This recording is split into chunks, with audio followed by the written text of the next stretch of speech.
Helps you, Very Matt. exciting. Yeah. Let's take some calls now. First up, we've got Elaine. Elaine, hello. Hello. How are you? Hello. Hello, Hi, Elaine. Elaine. What's your question, Elaine? My past few months it's been quite hectic. It's to see if things are going to settle down. You want your life to settle down because things have been hectic. Well, the reason being is all the schools are ascendant and Neptune. Now, what this means is it's transformation time. My advice is simple. If you found your life hectic, if you found things haven't been going according to plan, it does mean you've got to be very flexible and transform your life. Get rid of all of those things that are no longer of any use to you. Change the pattern of your life. Do new things, grow in new ways, and then you'll find that by the autumn of 2015, because you can start the process now, you will begin to see a new life emerge, a bit like a butterfly that emerges from a chrysalis. Wow. So I want you to do new and exciting things with your life by breaking the old patterns. Join a club or a group or a society, get to know new people, and then you'll find things will change gradually for you. So do things out of the ordinary. Yes. Okay. Hope that helps you, Elaine. Okay, thanks. Thank you, Thanks, Elaine. darling. Thank you. Right, our next caller is Danielle. Hello, Danielle.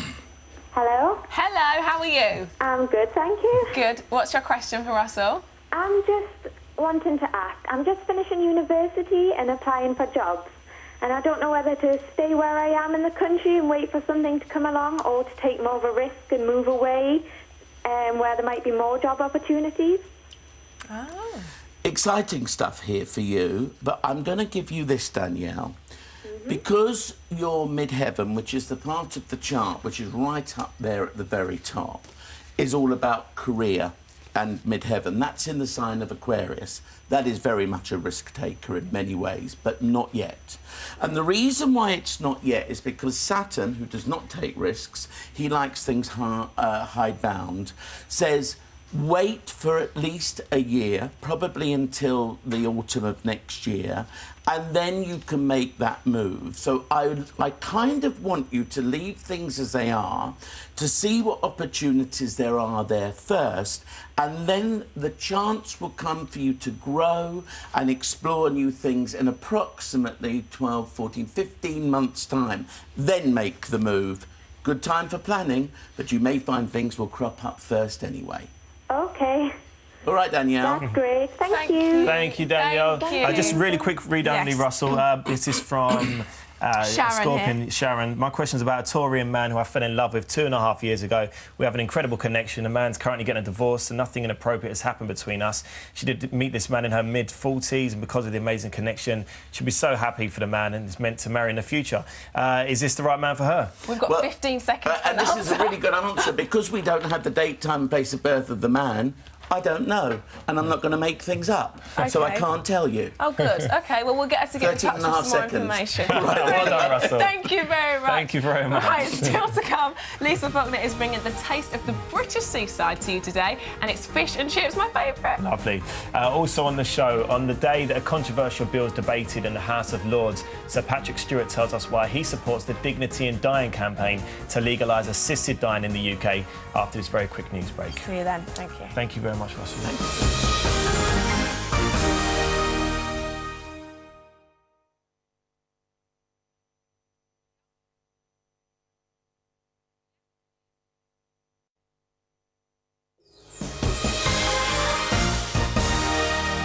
Welcome back. On yesterday's show, we debated the issue of assisted dying. Paul Lamb was here, and he was paralysed from the neck down 24 years ago as he's campaigning for assisted dying to be legalised. We also had the other side of the argument from Dr Andrew Ferguson from the Care Not Killing organisation, who opposes the bill. Well, today, the controversial bill is debated in the House of Lords, and Sir Patrick Stewart joins us today to tell us why he supports the Dignity in Dying campaign to legalise assisted dying in the UK. Welcome, Patrick. Thank you. Thank you for being here today. Thank you for coming. Now, we know this is a story that's very, very close to your heart, Patrick. Philosophically, I had always been in favour of doctor-assisted dying. I don't know where those feelings came from, but as I got older and as time went by, it seemed to me to be the humanitarian approach to how one might choose to end one's life if the circumstances were right. And then one day I heard from a childhood friend of mine about what had happened to him and his partner. Yeah. And the story was so shocking that it galvanized me into becoming an activist. So I joined Dignity in Dying, who have campaigned for a change in the law. That's what we're after. Right. You know, this has got to be legalized. Yeah. And because at the moment there are grey areas about all of this. And I became a patron of the organisation. And today, as you said, Lord big Falconer's day. bill is being debated as we speak in the House of Lords. Well, can you tell us about, it's Gillian, isn't it, the lady that passed away? Can you tell us about her story from the start? She was very, very sick. She had multiple cancers in different parts of her body. She was in the last months of her life, but in extreme pain. And palliative care was not able to help her. Yeah. She tried to kill herself once and failed. She took an overdose. Right. And so, of course, that was massively distressing and upsetting for her and for her partner, too. Right. And then one night, while her partner was taking her dogs, her beloved dogs, out for a walk, she put a plastic bag over her head and pulled the strings tight. Wow. And that was how my friend found her when he came home. The one aspect of that story that distresses me most is the loneliness of the story. She didn't tell her partner because she was protecting him. If he had in any way cooperated in what she was planning to do, he could have spent up to 12 years in prison. Absolutely. It's a criminal offence. And am I right in thinking that when this happened with Julian and sorry, what was the gentleman's name? David. At the time, David was then almost held back by the police officers. He wasn't even able to visit. When he found her, he immediately called the police and, of course, the other emergency services. And the police took him immediately and questioned him for 6 hours in the family kitchen while his... In the time of such... yes, and believe me, the police were doing their job. It's absolutely essential that those questions are asked, but that the situation should exist where the police are required to do that is one of the things that we are campaigning against. Well, what's happening at the moment in the House of Lords, as you said, that we're trying to get this law passed. At the moment, it differs from assisted suicide, as it's not about stopping ongoing illness or disability which you can live through. The bill applies to terminally ill, mentally competent adults. It's going to require the patient, after meeting strict legal safeguards, to self-administer life-ending medication. And 2 doctors would have to assess the patient's condition. Now, people who are anti-dignity of dying, Patrick, they're saying that there aren't any provisions to make sure that their mental health capacity is in the right state to make that final decision because they're not properly assessed by a psychiatrist. Where do you stand on that? Well, if someone is in that situation, they will not be given the means to do this.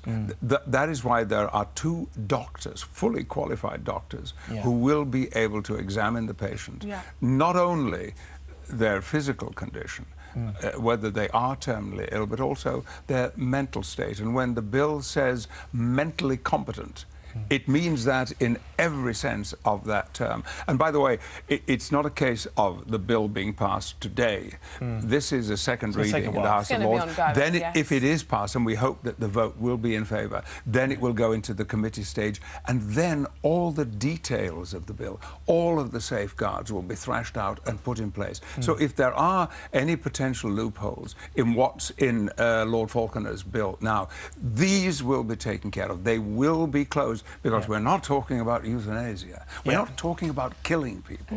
What we're talking about is saving suffering, unnecessary suffering. Do you think that it's essentially asking doctors to play God? That's what a lot of people are saying. No, because the act will not come from the doctors. It will be the terminally ill individual who will make this request, and only no one can make it on their behalf. It will be their choice.